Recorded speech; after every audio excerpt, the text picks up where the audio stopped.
It's time to get unstuck. Do you love listening to this podcast? I'd love to have you give me a 5-star review over on Apple Podcasts or on your favorite podcast app. And if you'd like to help me keep the lights on, I'd appreciate a donation. You can do that at livingmoonmeditation.com/podcast. Are you tired of feeling stuck? Let's shift your energy. Start with my free quiz I made just for you. You'll get personalized tips for getting unstuck based on where your blocks are. You can find it at bit.ly/getunstuck quiz. I have the link in the show notes for you.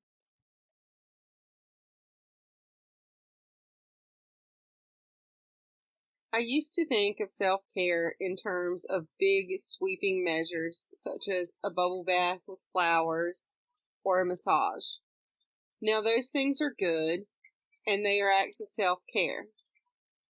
In fact, I have massages regularly. I think they are pretty blissful and I swear by them, and I make them a regular part of my routine. But I have found that self-care does not need to be fancy. Often the little things that you do for yourself make a big difference in how you feel. I have come up with the following 10 ideas for self-care that are simple, everyday acts. They don't cost anything, or they don't have to cost anything, depending on how you incorporate them into your life. And these are just 10 ideas. They're not the only ideas for self-care, but it gives you a place to get started. Pick one of these ideas, or all of them, incorporate them into your life, and see how they make you feel. And if you already do some of these, pick something new from this list. The more self-care you practice, the better you will feel. Focus on the now. Don't live your life in the past or in the future. Take each moment as it comes to you. Worrying about the past or future only robs you of the pleasure that can be found in the current moment. The past can't be changed. The future is often not nearly as bad as we worry that it will be. Live in the now and face each moment and day as it comes. Spend time in silence. Our brains are overstimulated. That's most of the time anyway. When we're sleeping, not so much. When we're meditating, not so much. But most of the time, our brains are overstimulated. We have televisions, computers, phones, and a plethora of other devices that are constantly streaming information at us. It's no wonder that we have a difficult time relaxing. Spend time in silence. And yes, I mean time without talking, but I also mean brain silence. Take time away from the constant stream of information. Quieting your mind will lead to a wide range of positive changes in your body and mood. Move.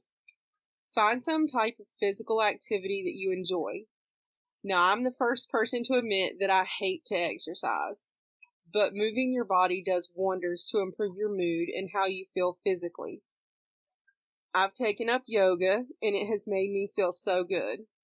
I'm not good at it yet. Still, after several years, I'm not good at it yet, but I do it. And I haven't been going to yoga classes regularly for the past couple of years. I haven't even been doing it regularly on my own because of issues in my life and just general laziness. But I miss it. And I miss it more than I thought I would. I knew I would miss going to classes and seeing people, but I even miss the physical activity. So find something that you enjoy doing and get moving. Meditate. This goes hand in hand with spending time in silence. When you quiet your mind, it makes it easier to meditate. It doesn't matter how you do it. You don't have to sit with your legs crossed and your fingers touching, saying Om over and over.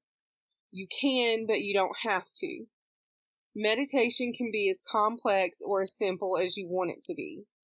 The simplest form of meditation is being mindful of your breathing.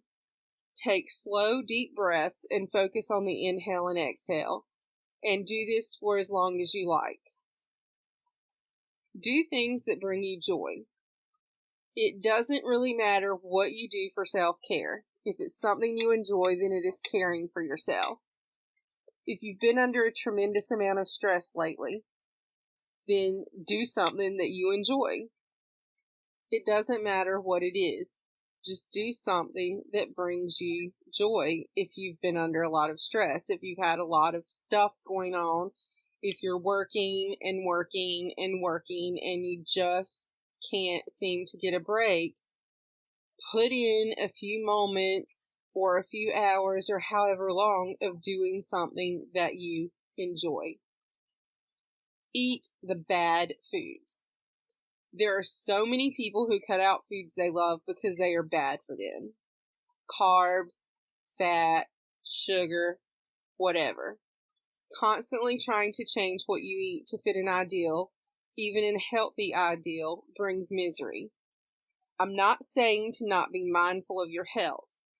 Definitely be mindful of your health, but don't ban entire food groups. No food is bad. Just eat it in moderation. Of course, if you have an allergy, then don't eat a certain food that you're allergic to.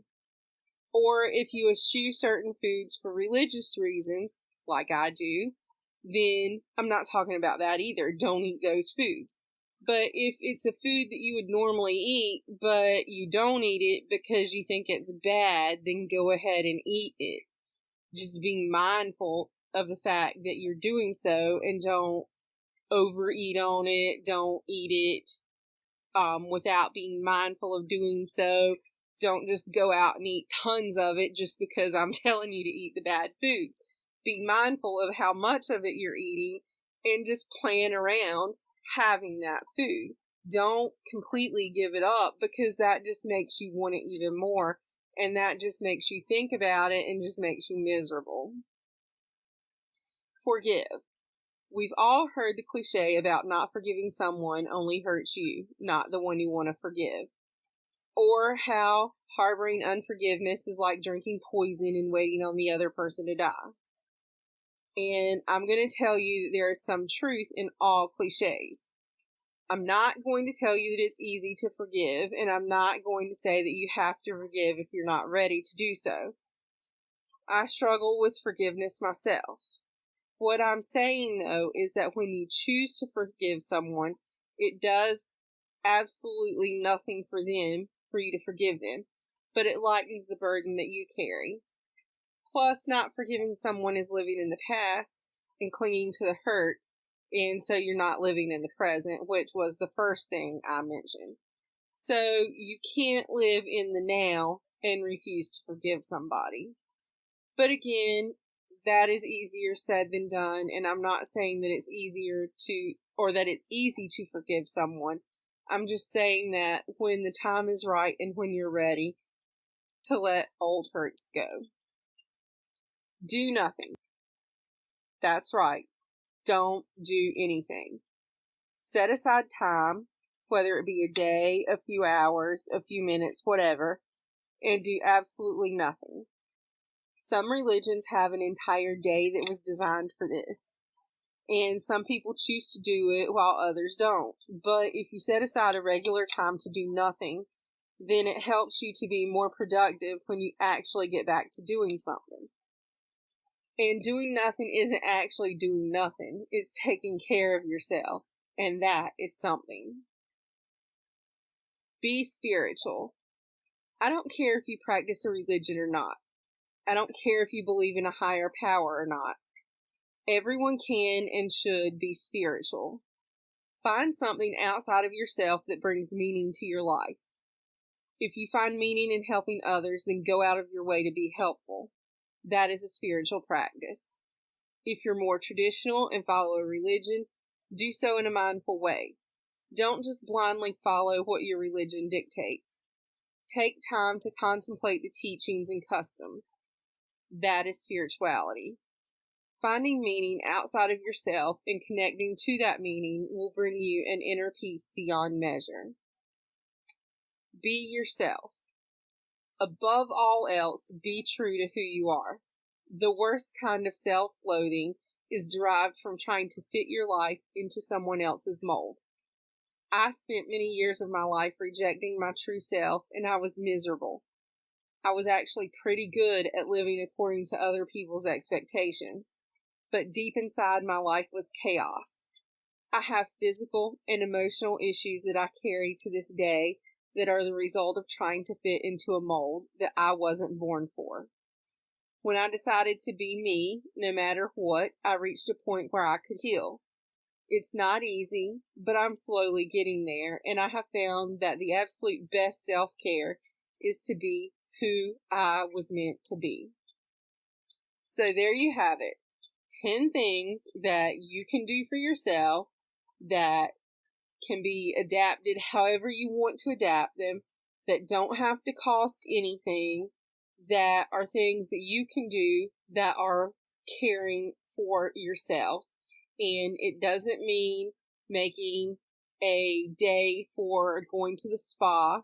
It doesn't mean letting other people into your boundaries if that is not something you want to do. These are things that you can do for you that don't require anyone else and that don't require a lot of investment and that can be done however you want them to do. And if you practice some or all of these 10 things, you will be caring for yourself and you will come out of it better on the other side. Thank you so much for listening to this episode of Get Unstuck with Michele Leffler.